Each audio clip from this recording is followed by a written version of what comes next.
Go. Welcome back into the Saturday Morning Hangover right here on San Antonio Sports Star, ESPN AM 1250, 94.5 FM. And as always, we're on the go at sasportstar.com. Of course, you can join us via our Facebook and YouTube pages. That's where you could see our Rock the Mic semi-finalist and runner-up, Katie Goodman, who joins us now, as a lot's been going on in the world of soccer here over the last few days, including the MLS draft, where they kind of made some history there, huh, Katie? Yes. So we just had the draft a couple of days ago. Tons of college players there, around ages 20, 24, from top D1 schools across the country, all going to some incredible clubs. But the real star of this story is actually Axel K. He is 14 years old and 14 years and 15 days old, making him the youngest ever player in MLS history to sign a contract with a major league team, right behind Freddie Adu, who was 14 years and 168 days old. And he held that record for about 18 years. So he just broke an 18-year record, and he now is the title holder of the youngest player to sign with a major league soccer team in the United States. So that's huge. He's only 14 years old. He was owning it in his league. So they moved him up to the U17 team, where he scored 6 goals in 6 games. And at that point, they're like, okay, I think you're a little bit ahead of your time. And, just think, what were you doing at 14? I know I wasn't playing at the U17 level. I mean, I was, I was not. I was trying to figure out how to straighten my hair and, how to not die on the soccer field. But yeah. The crazy thing is, I remember when Freddie Adu came out and the expectations that followed Freddie around after being drafted at such a young age, because he was the next great U.S. soccer player. He was going to help catapult us. I remember the narrative that surrounded Freddie Adu when he was drafted and started to play for the U.S. national team. Is there fear of that with Axel K?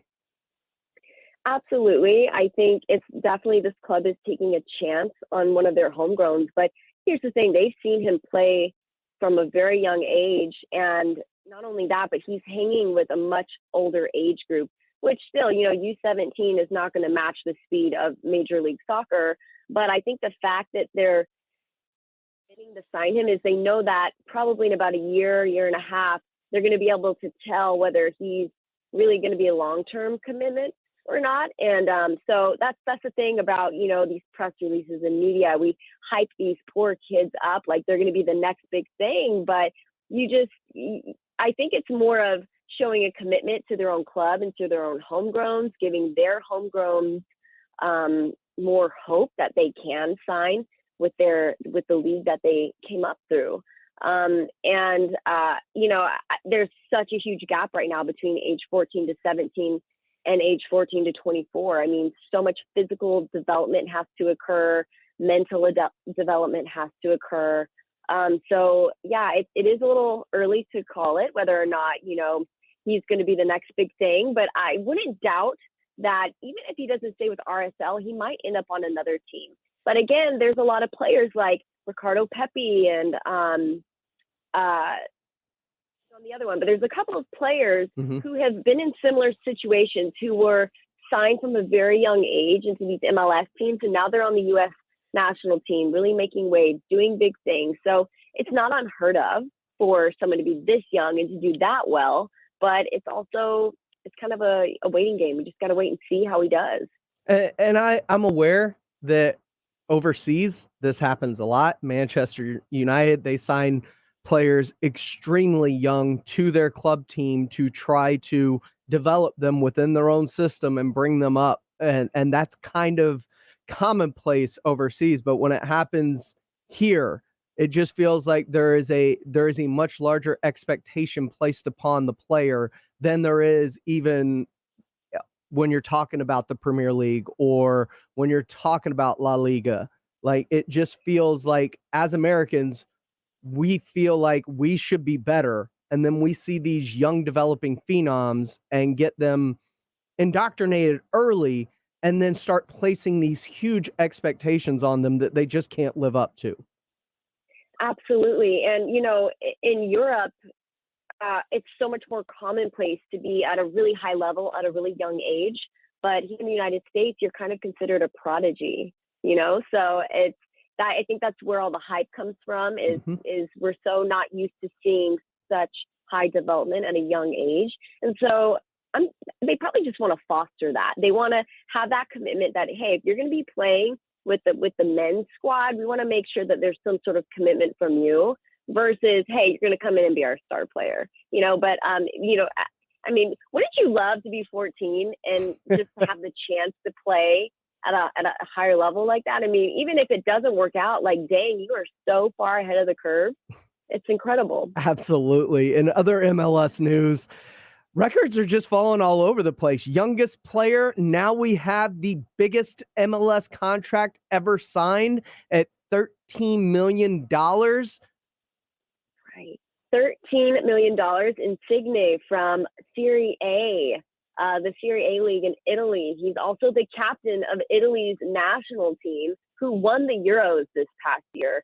So what's interesting about this transfer is that he isn't somebody who's coming down off of his career. He's still very much in his prime. So not only is it breaking a record for being the largest contract in MLS history, but the fact that someone is coming over to the MLS from Europe in their prime is huge. And what's even more interesting is that Toronto FC is in 13th place in their conference at the moment, or they finished 13th place. So it's interesting to see how a team who has really struggled has decided, hey, we're just going to put all our eggs in one basket on this incredible player.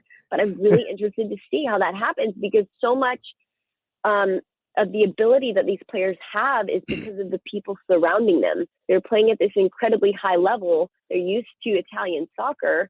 So I'm interested to see kind of how that pans out and if it actually makes the difference that they're looking for. Yeah, and it's always interesting to see whether soccer, football, basketball, and with basketball, it's easier to get away with, but putting all your eggs in one basket usually tends to lead to a superstar versus the teams that evenly spread out their resources and try to make the team as strong as possible by filling in multiple areas versus just the one. So soccer is one of those where can the one person really make that big of a difference like in the NBA? Or is it going to have to be more like football where you have to allocate your resources more evenly throughout the team? Right. That's an interesting point you bring up because both basketball and soccer, they're both space games, right? You're both kind of moving, creating space, filling space to get into the goal or the net. But in this case, there's 11 players on the field. There's a lot more space to cover. I don't feel like it's easy to make it through with one mega superstar.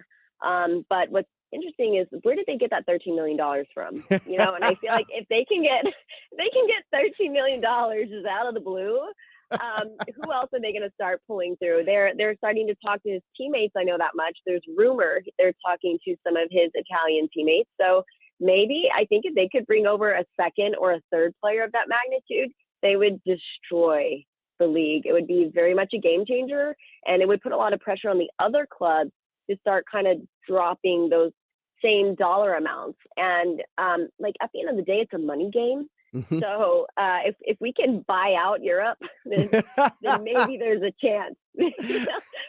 Maybe there's a chance. That is Katie Goodman. She is our soccer insider and our Rock the Mic runner-up.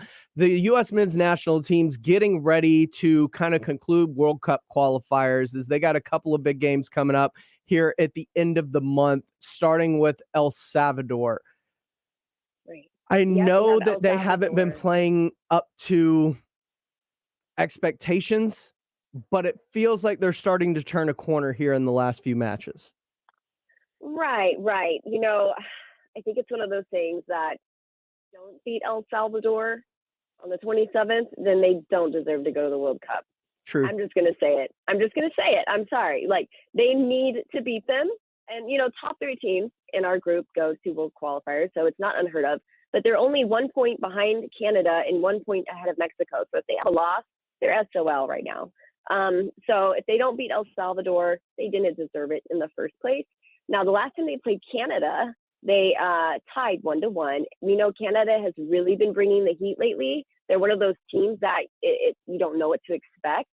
But the thing is, they just lost one of their biggest players, or one of their biggest players is going to be sitting out, Alphonso Davies, because he's currently suffering a heart condition from COVID-19. So it's an inflammatory condition of the heart muscle.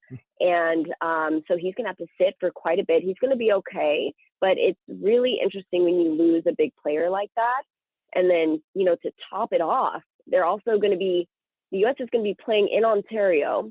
But the thing is, right now, the stadium is at 50% capacity. They're at a level 4 high risk in Canada. And prior to the game, that regulation expires. So we don't know if they're going to open it up to a full stadium or if they're going to close it down altogether. If they close it down, is it really a home field advantage? So it's going to be an interesting match. There's so many things at play here.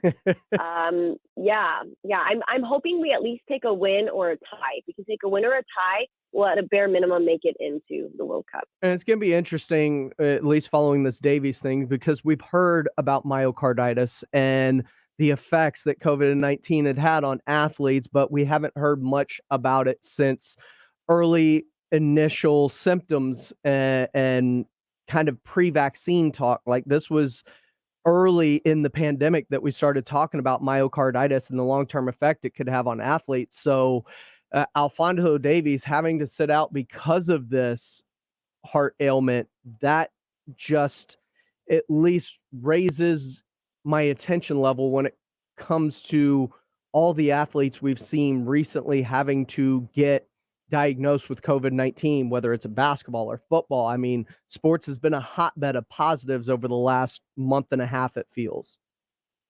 Absolutely. And then with the new variant, it's spreading like wildfire. And while they say the symptoms are far more mild, we still don't know the long-term effects. There's still very much a chance that you're going to see this starting to pop up with more athletes. And so then it begs the question, like, what is the next move here? Like, do we need to take fans out of the situation again? Do we need to somehow have stricter enforcement with getting these people into the game? So, for example, the U.S. men's national team, they've also been hit pretty hard at their camp recently with COVID. And so what they've started doing is just really bulking up their roster. Everyone has to go through multiple tests before they even get in the plane. They're taking private planes. They're quarantining. They're trying to quarantine as far advanced as they can in the country that they're going to play against. So it's one of those things where they're doing everything they can, but it doesn't seem to be a way to fully avoid it. I feel like it's something you could do. You could just go to the grocery store and pick it up. You can go to a gas station and pick it up. It's so crazy to me. She is Katie Goodman. She is our soccer insider and our Rock the Mic runner-up. Katie, thanks for your time this morning. Thank you for having me.